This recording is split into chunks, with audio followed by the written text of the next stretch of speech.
Morning guys. तो आज हम अपना नया सेक्शन स्टार्ट कर रहे हैं। जल्दी इस सेक्शन में आपको CUET एग्जामिनेशन की प्रिपरेशन होगी। इससे पहले हमने अपना फर्स्ट चैप्टर कंप्लीट कर लिया था। आज हम अपना फर्स्ट चैप्टर की ऑप्शनल क्वेश्चंस में आएंगे।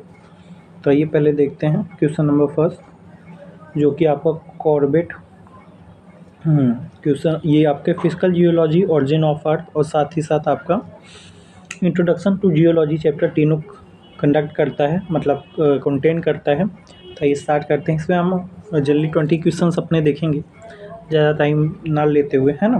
तो ये स्टार्ट करते हैं। First, what is the world oldest national park? World का ओल्डेस्ट नेशनल पार्क कौन सा है? तो अपना बी नंबर है येलो स्टोन नेशनल पार्क। ध्यान रखिएगा कौन सा है, येलो स्टोन नेशनल पार्क। ठीक है। सेकेंड है, what do meteoroid reveal about the solar system? इसमें क्वेश्चन पूछा है आपसे, है ना। क्वेश्चन पूछा है कि what do you meteoroids reveal that the solar system?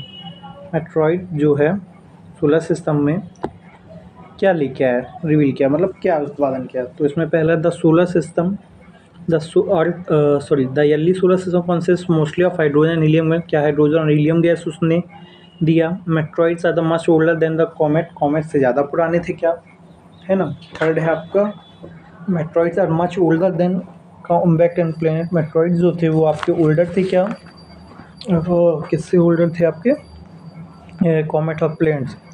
और फोर्थ नंबर है the solar system once again 10 planet. क्या सोलर सिस्टम कंटेन किया 10? तो इसमें आपका नंबर ए सेकंड का ए होगा, क्योंकि जो आपने ध्यान दिया होगा कि आपका हीलियम और हाइड्रोजन गैस से ही पूरा ब्रह्मांड जल्दी बना हुआ है ना।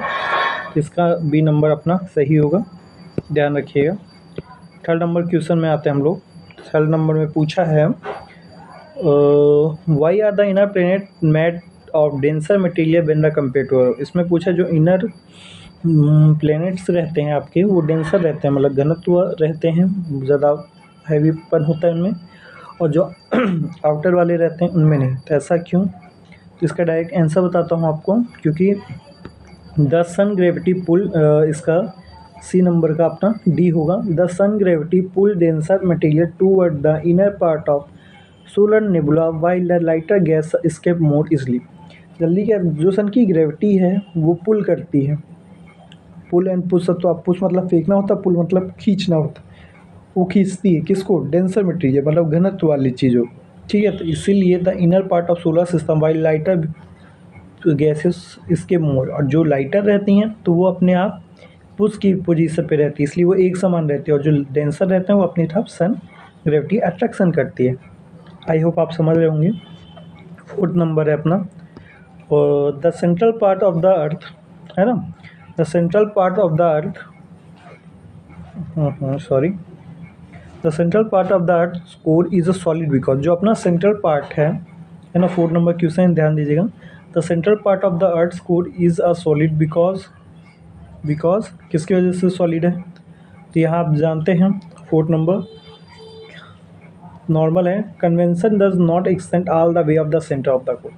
कन्वेंशन डज नॉट एक्सटेंड, जो कन्वेंशन मतलब जल्दी क्या रहता है कि अर्थ के अंदर ग्रेविटेशनल फोर्स, मैग्नेटिक फोर्स, आपने अभी कल पढ़ा हो कन्वेंशन, करंट हाइपोथेसिस, हर चीज़ चलती रहती है। तो इसमें यही कहा है कि कन्वेंशन जो होता है वो एक्सटेंड नहीं होता, मतलब ख़त्म नहीं होता all the way centre of the core. इसीलिए वो जो कोर है वो सॉलिड होता है आपका, है ना। उसमें किसी भी प्रकार की इन्वायरमेंटल, फिजिकल, केमिकल चेंजेस नहीं होते हैं, क्योंकि वो अर्थ के मिड में पाया जाता है। ध्यान रखिएगा आप। Compare to the continental crust the oceanic crust, ठीक है ना। ध्यान रखिएगा। ये क्वेश्चन नंबर 5 आपका CUET में पूछा जा चुका है एक बार, है ना। CUET में इस 2024 में और 2021 के पेपर में जल्दी ये पूछा गया है आपका। तो इसमें क्या है कि हाँ, इसमें क्या होगा, फिफ्थ का आपका सी होगा, क्योंकि thicker and more denser compare. Continental crust जो होती है, कॉन्टिनेंटल मतलब कॉन्टिनेंट में, और ओशन मतलब ओशन में, क्या होता है, थिकर एंड मोर डेंसर होता है। मतलब ध्यान रखिएगा, थिकर मतलब ज़्यादा घनत्व में होता है, और बहुत ज़्यादा डेंसर मतलब ठीक है। 6 नंबर है, blanks of the earth atmosphere seal the earth from the ultraviolet radiation. ठीक है। ब्लैंक्स पूछा है जो अर्थ के एटमॉस्फेयर में सील में, मतलब जो अर्थ है आपकी, कौन अल्ट्रावायलेट रेज में आता है? तो सिंपल है, आप लोग गेस करिए, है ना। तो ये आपका रहता है अपना ओजोन लेयर। ध्यान रखिएगा, ओजोन लेयर ही अपने को बचाती है किससे? अल्ट्रावायलेट रे ही हमें किससे बचाती है? क्योंकि ओजोन लेयर। 7 नंबर है, which of the flowing statement is fall? इनमें से कौन सा स्टेटमेंट फॉल है? तो पहला statement, deep crystal rocks more likely to undergo ductile deformation the shallow crystal से। जनरली क्या होता है, जो डीप क्रिस्टल रॉक्स होते हैं, मतलब जो चट्टान के अंदर ही बहाव होते हैं, वो ज़्यादा से ज़्यादा अंडर डक्टाइल मतलब कड़क होता है, डिफॉर्मेशन मतलब बदलता है, और दैट द सैलो क्रिस्टल, और वही नींव होता है किसका? किसी भी क्रिस्टल का। सही बात है, अगर मिड पॉइंट ही, बीच का कोर ही उसका मजबूत नहीं होगा तो वो डिस्ट्रॉय जल्दी होगा। सेकंड है, water rocks are the more likely to undergo ductile deformation than cooler.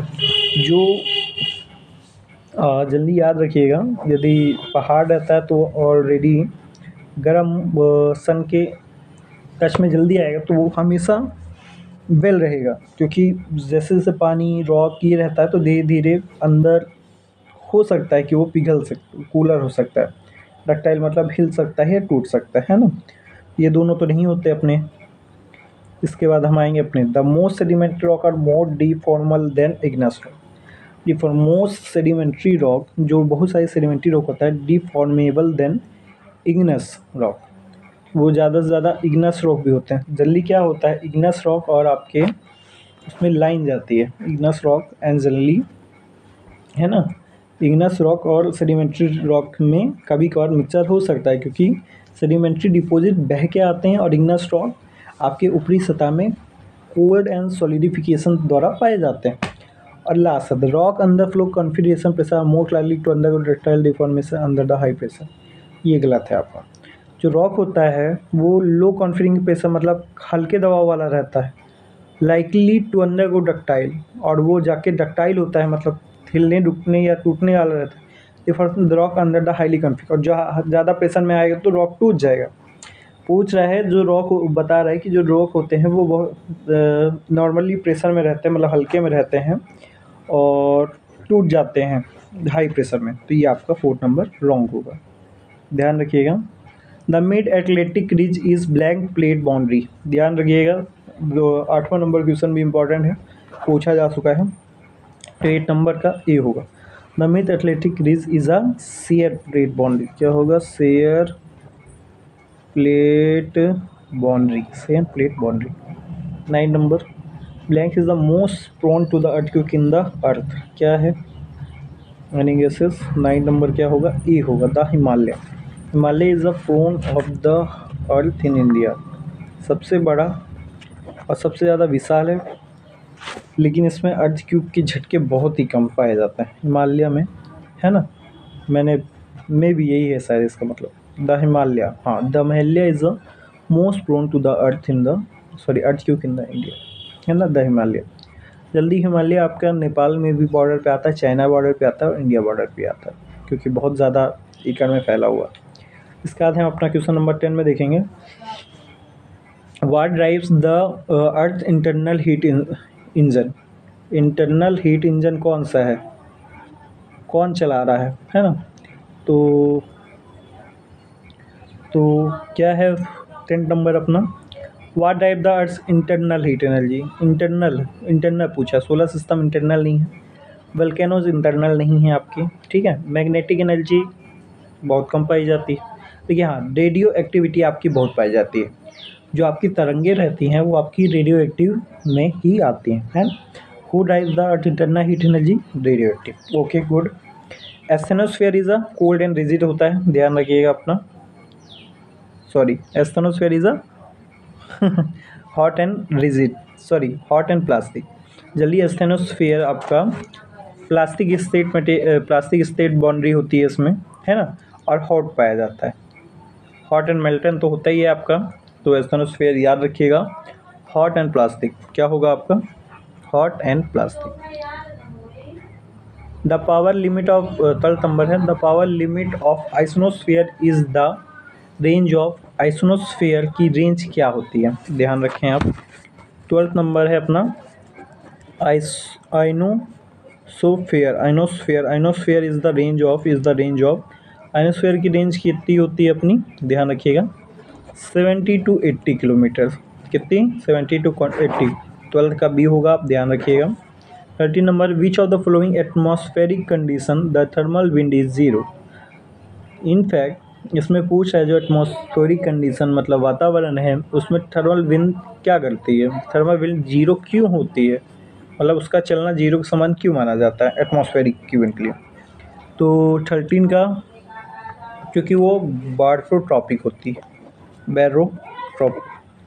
बैट्रोट्रॉपिक होती है। जल्दी क्या होती है, वो कुछ न्यूट्रल नहीं होती, मतलब समान नहीं देती, बैरोक्लाइन नहीं, एक तरफा नहीं देती, बैरो। जल्दी क्या होता है कि जो विंड एनर्जी रहती है वो जल्दी इलेक्ट्रिसिटी जनरेट करने के लिए होती है। उसमें कोई आपको इन्वायरमेंटल में हवा या किस ऑक्सीजन लेवल पहुंचाने के लिए नहीं होता है ना। अब 14 नंबर है, during night radio waves are detect at the great distance due to the change in. जल्दी क्या है, जो रात का समय है, जो रेडियो वेव्स के मतलब तरंगों का, are detach at great distance due to the changes, वो किसके वजह से चेंज होता है। 14 का में भी, हाँ, आइनोस्फेयर आपको जल्दी बहुत ज़्यादा पढ़ने को मिलेगा। आइनोस्फेयर क्या रहता है, एस्थेनोस्फेयर के बाद जो प्लास्टिक स्टेट बाउंड्री आती है, जहाँ आप, यदि आपने फर्स्ट चैप्टर नहीं पढ़ा है तो हमारे वीडियोस में है, आप जाके पढ़ सकते हैं, उसमें ब्रीफली एक्सप्लेन किया गया है, the crust metal and core वाले चैप्टर। वहाँ आइनोस्फेयर पाई जाती है। आइनोस्फेयर मतलब बिल्कुल हर चीज़ आइनोस्फेयर। तो इसका होगा 14 number ionosphere. 15 number, if T is a planet, याद रखिएगा। 15 number, if T is a planet period orbit and A is a semi major exist of the orbit then the Kepler law of the planetary motion state.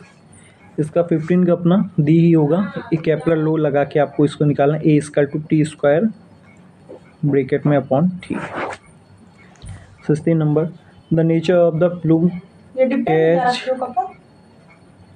The nature of flame catch in the between the two inversion layer. 16 number का क्या है, 16 का the nature of plume, the nature of flame, एक minute, the nature of flame catch in between two inversion, जो एक प्रैक्टिक flame मतलब देखने की क्षमता में केज होता है किसी तरंगों के टू इन्वर्जन मतलब दो लोगों के बीच में जो लेयर होता है, सॉरी, जो लेयर होती हैं उनके बीच में जो नेचर फ्लेम रहता है, मतलब बदलाव रहता है बीच में, जैसे अब आइनोस्फेयर है, एस्थेनोस्फेयर है, एटमॉस्फेरिक जैसा है, उसमें क्या चीज़ होता है जो आपको देखने में हेल्प करता है ना, यही है। तो इसमें क्या होगा आपका 16 नंबर का C, tapping is the natural flame causes the between the, okay. 17 number है, who was the scientist who coined the term ecosystem किसने दिया था, एनी गेसेस, किसने दिया था, ऑर्थर ट्रांसले ने, ध्यान रखिएगा। एक टर्म इकोसिस्टम किसने दिया था अपना, ऑर्थर ट्रांसले ने। PNS waves belong to, P और एस वेव किससे बिलोंग करती हैं अपना, सेस्मिक वेव से, जो कि अर्थ क्यूब बताने में आपकी हेल्प होती है, पी वेव और एस वेव, ध्यान रखिएगा। इकोसिस्टम किसने दिया था अपना, ऑर्थर ट्रांसले ने। PNS वेव किससे बिलोंग होते हैं, सेस्मिक वेव से। अल्लाह सलाह है, the southern oscillation in the atmospheric component, जो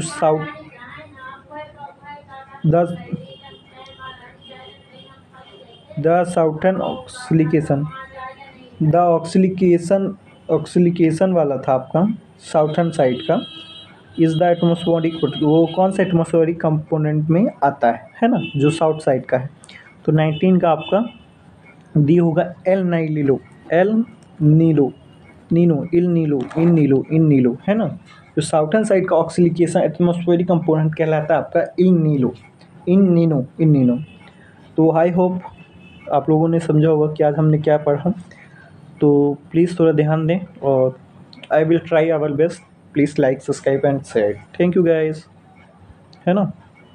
और इसके बाद हम इसके आगे का हम कल देखेंगे नेक्स्ट वीडियो में। Thank you.